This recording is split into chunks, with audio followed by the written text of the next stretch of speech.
A new record label has just started operations, the launch of which I've been looking forward to very, very much indeed. And one of the gentlemen involved in the running of the label is with us tonight, so may I welcome Elton John. Oh, yeah. How long has it taken you in preparation to get the label ready, Elton?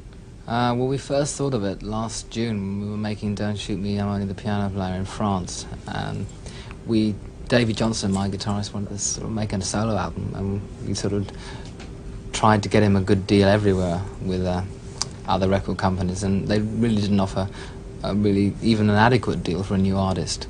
So we got very drunk because the chateau makes its own wine, and we decided, well, why don't we start our own label? And everybody sort of sat around going, yeah. And then the next morning, everyone turned to each other and said, well, are we serious? And there was Gus Dudgeon and Bernie Taupin, John Reed, Steve Brown and myself, and we said, yeah, why not? And it's really taken us from then to get even the it's a big word, administrative side sorted out. And like you have to do distribution deals with America and England and Europe, and you have to see everybody to decide who's going to give you the best deal. And we haven't even touched on Japan or Australia yet. It's very, it takes a long time to set even half the world up. What kind of problems have you had? Have you had many problems actually setting it up yourself?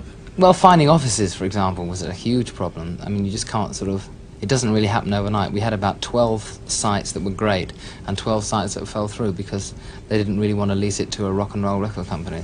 So we've had that took us 3 or 4 months even to get a little bit of a premises sorted out. And now we've done that.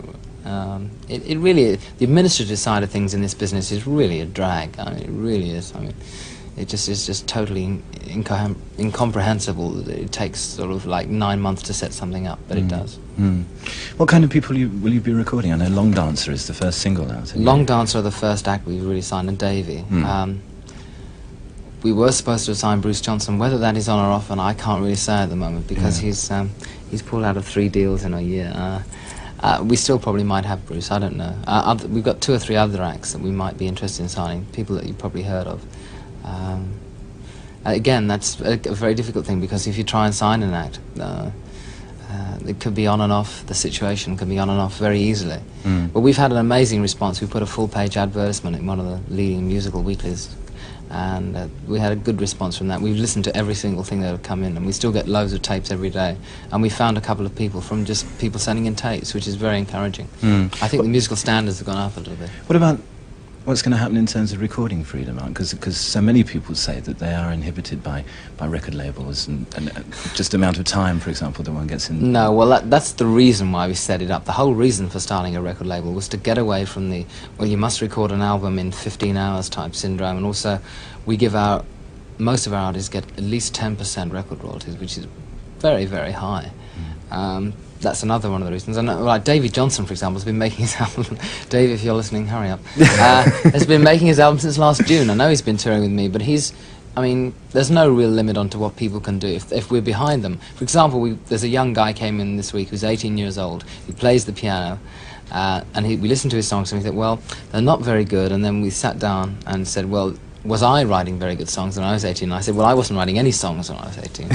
And he hadn't ever listened to any records, so we gave him some records to listen to.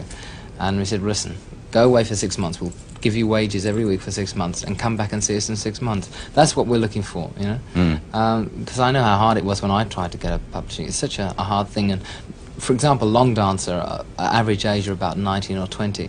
And they've written, their first album is going to be good. It's not going to be great. But then my first album, nobody's first album is usually great unless they're a genius. And that's not the point in signing people that are sort of, you've got to have potential, and the point of starting the record company was to encourage people who've got that spark of potential, to sort of encourage them onwards, because I needed that when I started off, and I really didn't get it half the time. Time as always on Whistle Test these days is very short now. You're starting a tour on Saturday, it's just the last question. Yeah. It's a big one too.